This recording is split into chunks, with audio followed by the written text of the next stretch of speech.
Doutora Simone, a gente estava falando agora sobre prerrogativa, acho importante a gente pautar sobre essa nova infração ética, relacionada à colaboração premiada do advogado. Como é que isso acontece? Como é que se configura essa infração pelo novo estatuto? Bom, vamos lá. A gente começa também, né, como fruto das operações, diversas operações aí, Lava Jato e outras tantas, o Instituto da Delação ou Colaboração Premiada vira aí beneficiar algumas pessoas. E aí o que, que acontece? Acontece que nós vimos advogados envolvidos nessas operações, eles sendo investigados, eles respondendo processos em função do envolvimento deles com aquela prática criminosa que estava sendo, né, objeto da ação.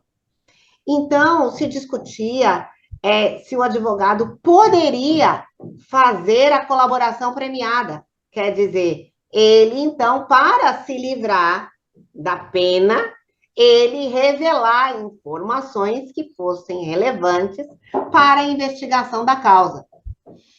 E essa questão também a gente estava num limbo. Por quê? Porque o advogado tem o dever de sigilo para com as informações que ele tem, tá? Mas, por outro lado, também se viu uma linha muito tênue entre esse dever de sigilo e a prática do crime propriamente dito. Então, havia, né, situações em que o advogado estava realmente envolvido na prática e ele sabia de tudo aquilo que estava, não só sabia, como agia de forma criminosa. E aí ele vinha, fazia a delação premiada e contava tudo o que aconteceu em relação ao cliente dele, e ele então se safava da pena e o cliente lá respondia sozinho.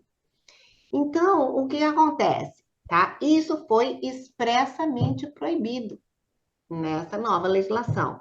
Colaboração premiada de advogado ou de advogada contra quem tenha sido seu cliente, né, é infração disciplinar.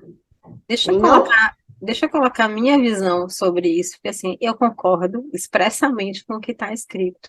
Porque se você contrata um profissional, você contrata em regime de confiança, então tem que haver sigilo. Assim como a prerrogativa já denuncia essas, digamos assim, essas medidas policiais invasivas de você entrar no escritório para pescar provas muitas vezes não está nem relacionado com o mandato que deu acesso àquele escritório, tem que proteger sim o sigilo desse cliente.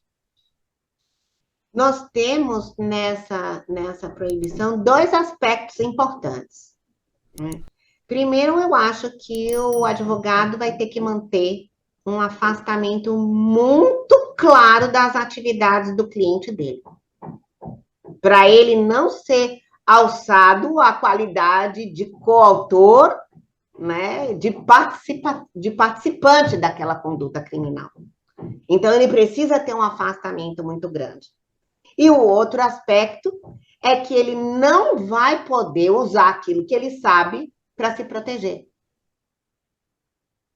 Então, ele não pode dar informações importantes para a investigação, porque aquelas informações foram obtidas pelo exercício profissional, pela qualidade de advogado dele. Não estou nem falando de confiança, né? Eu estou falando daquela relação profissional que ela é sigilosa. Então, ela vem, e aí o que, que acontece? A penalidade é a máxima, é a pena de exclusão. Então, ele se envolve com o cliente, participa do crime, faz a delação premiada, ok, mas vai deixar de ser advogado. Vai ser excluído dos quadros da OAB. Resumindo, não participe de crimes para não ter que fazer delação premiada. E se o fizer, será a sua última na qualidade de advogado. Isso mesmo. Agora vamos falar de um ponto que ainda tem muita relação com os honorários de advocacia, que é a questão da vedação asfixia econômica do réu. né? E como é que isso se relaciona com os honorários? Como é que se configura isso na prática? Tá. Então, o que veio a ser chamado, né, de asfixia econômica do réu é uma estratégia de combate à corrupção, defendida pelo Ministério Público e que vem de lá, né, do aprendizado da Operação Mãos Limpas na Itália e outras mais, aonde se observa que a força do criminoso é o poder econômico que ele tem.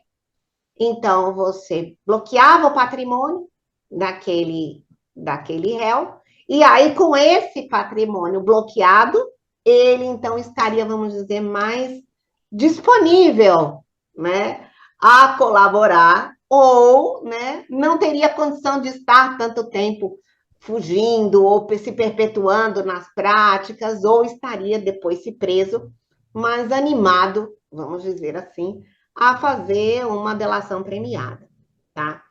E aí, o que acontece, tá? O objetivo, claro, do Ministério Público com isso era que esse réu terminasse confessando o crime, né, ou firmando colaboração premiada.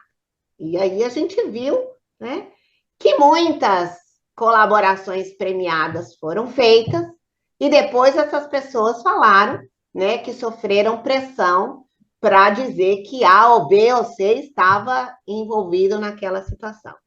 Então, os advogados criminalistas, que são os que lidam mais de perto com isso, vinham dizendo que isso aí era uma espécie de coação.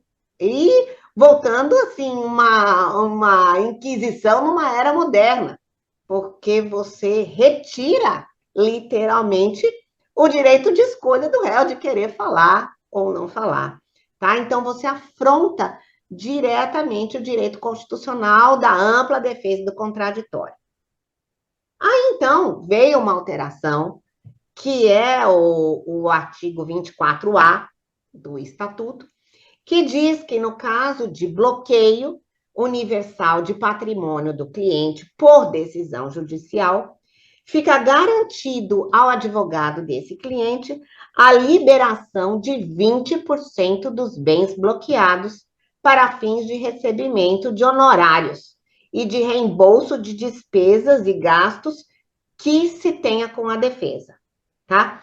Só cria aí uma exceção para os crimes da lei, na lei de drogas, tá? Essa é a única exceção. Então, vamos lá, o sujeito teve o seu patrimônio todo bloqueado, mas peraí, 20% tem que ficar desbloqueado para remunerar o advogado. Esse desbloqueio pode ser de dinheiro ou pode ser de patrimônio imobilizado mesmo, imóveis, fazendas, enfim, tá? O patrimônio que tem que ser observado é aquela regra que está no CPC de execução. Então, se bloqueou tudo e tem dinheiro, primeiro desbloqueia dinheiro. Os 20% do patrimônio dele dá para tirar do dinheiro, desbloqueia o dinheiro. Os 20% não é suficiente o dinheiro, então vamos partir para os imóveis, para carros, enfim, tá?